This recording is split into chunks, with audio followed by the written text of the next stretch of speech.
آج کی یہ ویڈیو انتہائی اہم ہے۔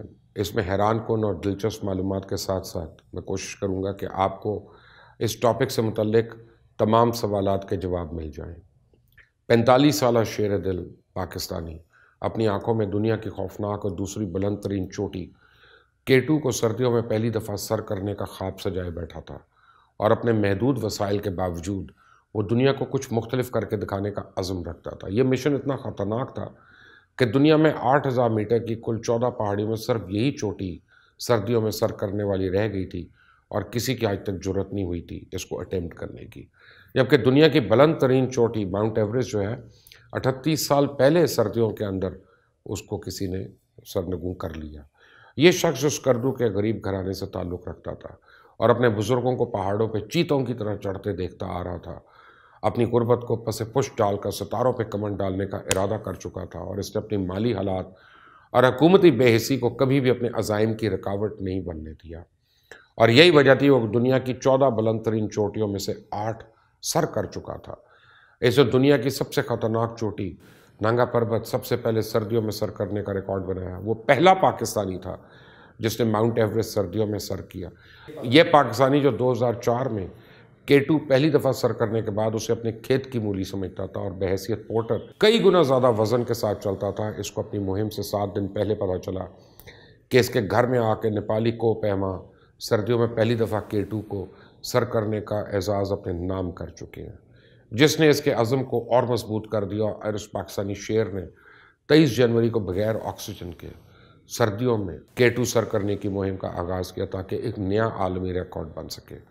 لیکن 2 دن کے بعد موسم نے اسے یہ کارنامہ سر انجام دینے کی اجازت نہ دی اور اسے 6800 میٹر کی بلندی سے واپس آنا پڑا۔ کو پیمائی میں 8000 میٹر پہ آکسیجن کی کیا اہمیت ہے، اس کے بارے میں حیران کن معلومات میں آپ کو دوں گا، لیکن اس شیر دل پاکستانی نے تہیہ کر رکھا تھا کہ 1 مہینے کے اندر اندر اس نے یہ عالمی ریکارڈ اپنے نام کرنا ہے۔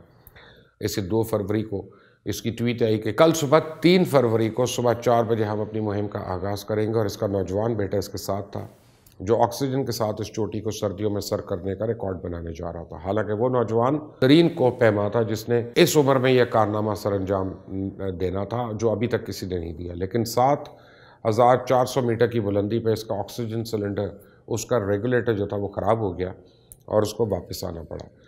5 فروری بروز جمعہ رات 12 بجے اس نے اپنے سفر کا آغاز کیا، جو 14 گھنٹے میں تقریباً 2 بجے اس نے K2 کی چوٹی پہ پہنچنا تھا، لیکن 7823 میٹر کی بلندی پہ جا کے 7:15 بجے اس کی ٹریکنگ ڈیوائس جو تھی وہ بند ہو گئی، اور اس کے بعد قوم کے سپورٹ کا ابھی تک کچھ پتہ نہیں چلا۔ اپنی لوکیشن بتانے کے لیے وہ ہر گھنٹے کے بعد ٹریکنگ ڈیوائس کو آن کر کے اپنی لوکیشن سیٹلائٹ کو دے دیتے تھے، لیکن اس کے بعد ان کی لوکیشن کا کوئی ٹریک نہیں ملا۔ میری اس تمیز سے تو آپ جان گئے ہوں گے میں قوم کے کس سپورٹ کی بات کر رہا ہوں۔ جی ہاں، محمد علی ستپارہ۔ ہر کوئی محمد علی ستپارہ کا ذکر کر رہا ہے، ہر کوئی جاننا چاہتا ہے کہ برفانی پہاڑوں کا چیتا K2 کی خوفناک چٹانوں کو شکست دینے میں کامیاب ہو گیا ہے۔ ہر کوئی چاہتا ہے کہ اس کے کانوں کو سننے کے ملے کہ محمد علی ستپارہ نے ایک اور عالمی ریکارڈ قائم کر لیا اور K2 کی ڈیتھ زون کہلائے جانے والے باٹل نیک کے علاقے میں 80 گھنٹے سے زیادہ سروائیو کر گیا، جہاں کسی کا 20 گھنٹے سے زیادہ سروائیو کرنا مشکل ہے۔ آپ دیکھ رہے ہیں مبشر لقمان یوٹیوب چینل، میں ہوں مبشر لقمان۔ محمد علی ستپارہ کا بیٹا جو اس مہم میں ساتھ تھا اور آکسیجن ریگولیٹر خراب ہونے کے باعث واپس آ گیا تھا، اس کا کہنا ہے کہ اب ڈیڈ باڈی ڈھونڈنے کے لیے ریسکیو آپریشنز جاری رکھنے چاہیے۔ میرے خیال میں آپریشن، اگر باڈی کی سرچنگ کے لیے آپریشن ہو تو ٹھیک ہے، باقی ان کے جو بچنے کے جو چانسز ہے، اگر 8000 پہ ونٹر میں بندہ 2-3 دن سے پٹ ہے تو زندہ بچنے کی چانسز نہ ہونے کے برابر ہے۔ ایک بیٹا جو خود K2 سر کر چکا اپنے باپ کی لاش میرے بغیر ایسا کیوں کہہ رہا ہے؟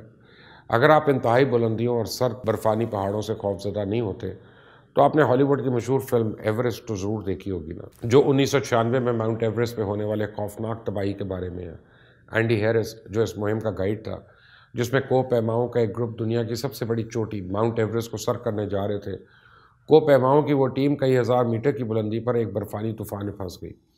ایسی صورتحال میں 2 قسم کے چیلنجز کا سامنا ہوتا ہے۔ ایک انسان کئی 100 کلومیٹر کی سپیڈ سے ہوا میں برف باری کا سامنا کر رہا ہوتا ہے، اور دوسری طرف وہ ہائپوکسیا کا شکار ہو جاتا ہے۔ ہائپوکسیا وہ کیفیت جس میں انسان کا دماغ کافی دیر کم آکسیجن ملنے کی وجہ سے فیصلہ کرنے کی صلاحیت کھو دیتا ہے۔ کووڈ میں بھی آپ دیکھیں کہ جب ہوتا ہے تو وہ آکسی میٹر لگا کے آپ کا آکسیجن لیول چیک کر رہے ہوتے ہیں اور کہتے ہیں کہ 90 سے کم ہو تو فوری طور پہ اس کا علاج کریں، سدباب کریں، آکسیجن دیں مریض کو۔ آپ یہ کہہ لیں کہ وقتی طور پہ دماغی توازن یا بیلنس جو ہے انسان کھو دیتا ہے جب اس کا آکسیجن لیول ڈاؤن ہوتا ہے، اسے چیزیں بھولنا شروع ہو جاتی ہیں اور اس کے پاس آکسیجن ہونے کے باوجود ایسا لگتا ہے کہ آکسیجن ختم ہو گئی ہے، -50 سینٹی گریڈ میں اسے لگتا ہے کہ بہت گرمی ہے اور کپڑے اتار دیتا ہے۔ اتنے کرٹیکل حالات میں جب 120 میل کی رفتار سے سنو آپ کو تھپیڑے مار رہی ہوتی ہے، ایسی کیفیت اس کی موت کی ایک بہت بڑی وجہ بن سکتی ہے۔ اور یہی اینڈی ہیرس کے ساتھ ہوا، جس نے اتنی سردی میں اپنی جیکٹ اتار دی اور موت کے منہ میں چلا گیا۔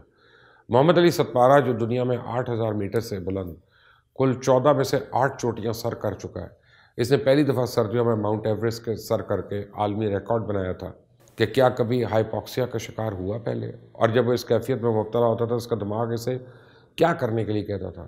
تو محمد علی ستپارہ نے تیمور صلاح الدین مورو کو ان کی ڈاکیومنٹری انسنگ ہیروز میں کہا تھا، اور سنیں ان کی زبانی وہ کیا کہتے ہیں۔ لیے آپ ہمیں چھوڑ کے اکیلے آپ سمٹ پہ جا رہے ہیں۔ -52 53 جو ہے وہ جا رہا تھا اس ٹائم میں۔ جب وہ میرے پاس پہنچتے ہیں تو مطلب میرا دماغ فریز ہو جاتا ہے، جاتے جاتے مطلب پہاڑ کے اندر کھو جاتا ہوں جی، ساتھی میرا انتظار کر رہے ہیں، میں ان کو بھول جاتا ہوں۔ 3 بجے میں رات کے نکل جاتا ہوں راستہ دیکھنے، اور صبح 10 بجے دھوپ کی پہلی کرن لگتی ہے، تھوڑا سا ہیٹ مجھے ملتا ہے، اچانک میرا جو ہے جسم میں ایک جھٹکا سا محسوس ہوتا ہے، اور میں اپنے آپ کو کہتا ہوں کہ یار علی تم کدھر کھڑا ہے؟ اس وقت میرا سینس وہ واپس آ جاتا ہے۔ عام طور پہ یہ کہا جاتا ہے کہ آکسیجن کی مدد سے کو پیمائی کرنا بے ایمانی ہے، اور 8000 میٹر آکسیجن کے ساتھ ایسا ہے جیسے 3500 میٹر آکسیجن کے بغیر۔ اس چوٹی پہ سردیوں میں چلنے والی شدید ہوا کی رفتار بعض اوقات 200 کلومیٹر سے بھی تیز ہو سکتی ہے۔ 2008 میں K2 سر کرنے والے 11 کو پیما جاں بحق ہوئے تھے۔ یہ حادثہ باٹل نیک کے پاس پیش آیا جس کے باعث اور برفانی تودے تھے۔ 2018 تک K2 جو ہے 367 مرتبہ سر کیا جا چکا تھا، اور اس چوٹی کو سر کرنے کی کوشش میں 86 کو پیماؤں کی موت واقع ہو چکی تھی۔ ماؤنٹ ایوریسٹ پر اموات کا ریشو 4%، جبکہ K2 پر اموات کا ریشو 29% ہے۔ یہ باٹل نیک کا ہی علاقہ ہے جسے ڈیتھ زون بھی کہا جاتا ہے۔ یہاں راستے انتہائی دشوار گزار ہیں اور ہر وقت برفانی تودے گرتے رہتے ہیں، اور موت کی اس گھاٹی کی اونچائی 8000 میٹر سے شروع ہوتی ہے، جہاں پر آکسیجن کی کمی انسانی جسم کو مفلوج کر دیتی ہے، اور اسی وجہ سے اسے خونخوار چوٹی بھی کہا جاتا ہے۔ محمد علی ستپارہ کی آخری لوکیشن 7823 آئی، جو کہ K2 کے ڈیتھ زون کہلائے جانے والے باٹل نیک کے قریب ہے۔ اگر آپ اپنی اسکرین پہ تصویر کو دیکھیں گے تو آپ کو نظر آئے گا کہ K2 کو کئی حصوں میں تقسیم کیا گیا۔ Base camp 5000 metres, camp 1 6000، camp 2 6760 metres کے درمیان بلیک پیرامڈ کہلائے جانے والا علاقہ ہے، جبکہ کیمپ 3 7350 میٹرز، کیمپ 4 شولڈر جو ہے وہ 8000 میٹرز، یہاں سے K2 کا ڈیتھ زون جو ہے وہ شروع ہوتا ہے اور ٹاپ تک خطرہ ہی خطرہ ہے۔ محمد علی ستپارہ کا آخری ٹریس کیمپ 4 کے پاس موصول ہوا، اس کے بعد ان کی واکی ٹاکی، سیٹلائٹ فون اور ٹریکر خاموش ہے۔ میڈیکل سائنس کے مطابق انسانی جسم 2100 سے 2500 میٹر تک رہنے کے لیے بنا ہے۔ اس سے زیادہ کے لیے جسم کو بہت زیادہ محنت کر کے سروائیو کرنے کے قابل بنایا جاتا ہے، اور اس سے زیادہ بلندی پر انسانی جسم کی آکسیجن سیچوریشن جو ہے وہ کم ہونا شروع ہو جاتی ہے، اور 6000 میٹر پر آکسیجن کی کمی کی وجہ سے جسم پہ منفی اثرات رونما ہونا شروع ہو جاتے ہیں۔ پھیپھڑوں سے خون آنا شروع ہو جاتا ہے، نبض تیز ہو جاتی ہے، خون جمنا شروع ہو جاتا ہے، اور فالج کا بھی خطرہ ہوتا ہے۔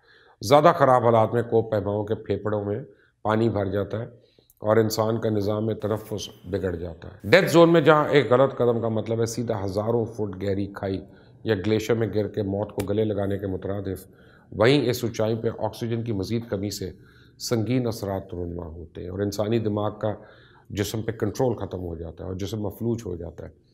انتہائی کم درجہ حرارت بھی جسم کے کسی بھی حصے میں فروسٹ بائٹ کا باعث بن سکتا ہے۔ اتنی اونچائی پہ کو پیما دماغی توازن کی خرابی، آنکھ کا خراب ہونا، شدید سر درد، متلی، بد نظمی، ہیلوسینیشنز یا نظر کا دھوکہ وغیرہ طبعی حالات سے بھی دوچار ہو سکتے ہیں۔